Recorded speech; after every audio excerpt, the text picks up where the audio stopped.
कोई उनका मिलने वाला आ गया, वो भी बगल में बैठ गया। अखबार पढ़ते पढ़ते कह रहे हैं कि 40 आदमी का रेल दुर्घटना में जो है मारे गए। दूसरा बोला कि अरे 40 नहीं मरे होंगे, मरे तो ज्यादा होंगे, अखबार वालों ने कम छापे हैं। ऐसी चर्चा होती है समाज में। और चाय की चुस्की चल रही है, लो बिस्कुट लो, पढ़ते जा रहे हो बिस्कुट खा रहे हैं। अब इतने आदमी मर गए, वो ये चाय पी रहे हो बिस्कुट खा रहे हैं। और इतने में एक फोन आ गया कि वो जो कल रेलगाड़ी की जो दुर्घटना हुई, उसमें भाई साहब आपके जीजाजी भी थे, बहुत जख्मी हो गए हैं। अब भैया अखबार भी छूट गया, वो चाय का कप भी छूट गया, और जैसे कपड़े पहने थे वैसे ही हॉस्पिटल की तरफ भागे। तो जो शरीर के जो नाते हैं उसमें हमारी ममता है। किसी के बेटे की तबीयत खराब हो जाए और डॉक्टर कह दे सीरियस है, तो पिता बाहर घूमता है, रोता है, कुछ बोलता ही नहीं। लोग कहते कि अरे सब ठीक हो जाएगा, अरे सब ठीक हो जाए तो वही माने। बैठता भी नहीं है, यहां वहां घूमता रहेगा। क्यों? क्योंकि उससे ममता है।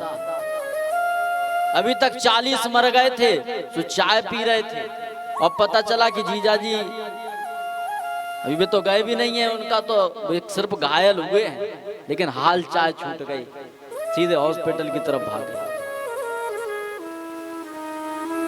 तो एक रस्सी है ममता, दूसरी अहमता, ये शरीर मेरा है।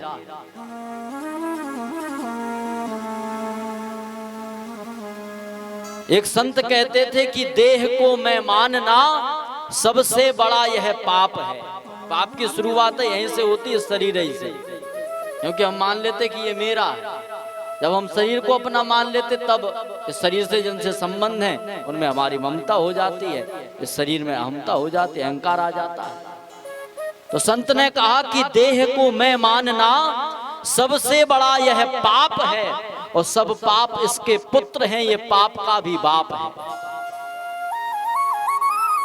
अरे ये शरीर तो हमें रहने के लिए कमरा मिला है, इस दुनिया में हम आए हैं, मुसाफिर हैं हम। तो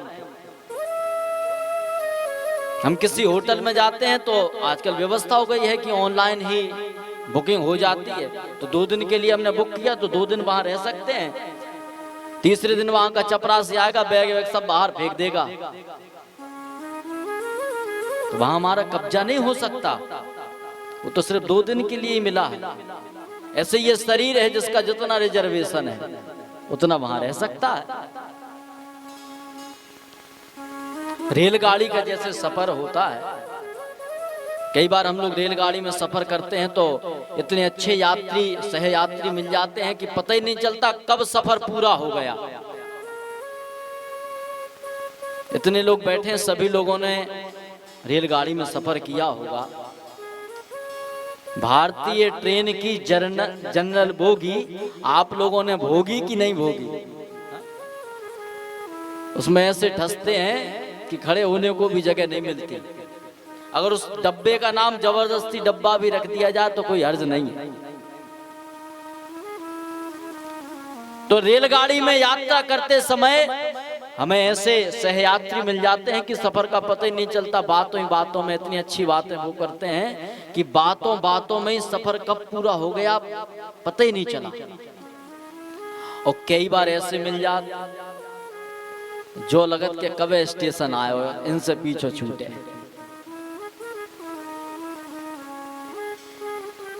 ऐसे ये हमारा जीवन है।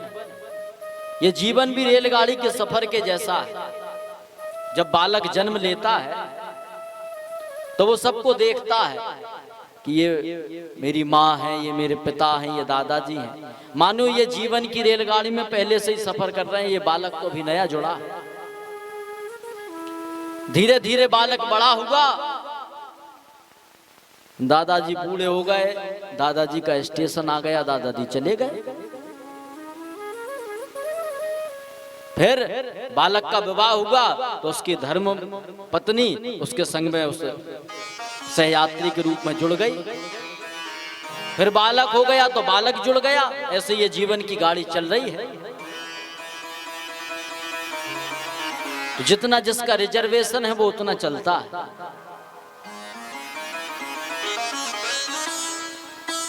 और जितना रिजर्वेशन है उतने में ही हमें अपना समझदार यात्री कौन कहलाता है?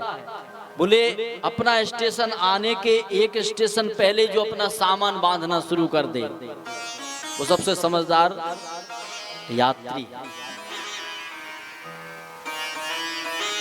हमारे गुरुजी ने एक बहुत सुंदर पद लिखा है। वैकुंठवासी राजेश्वरानंद सरस्वती जी की है दिव्य रचना। बता रहे हैं वो कि मानव जीवन कैसा है।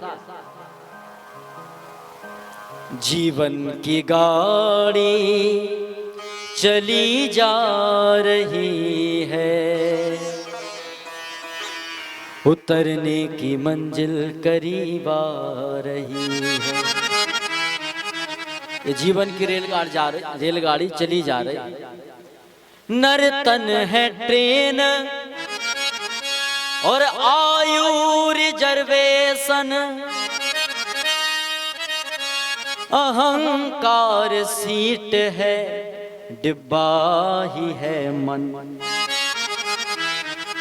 ये श्वासा ही रफ्तार बतला रही है, उतरने की मंजिल करीब आ रही है।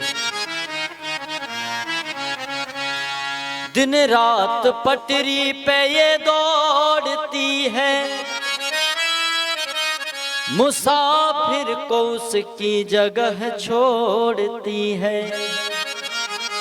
जिसने जैसा कर्म किया है वहां जाएगा। दिन रात पटरी पे ये दौड़ती है, मुसाफिर को उसकी जगह छोड़ती है।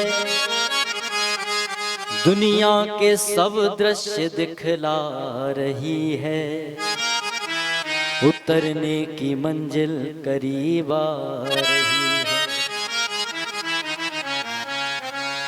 सबसे पहले देखा था बचपन का टेशन, मिला बाद में था जवानी का जंक्शन।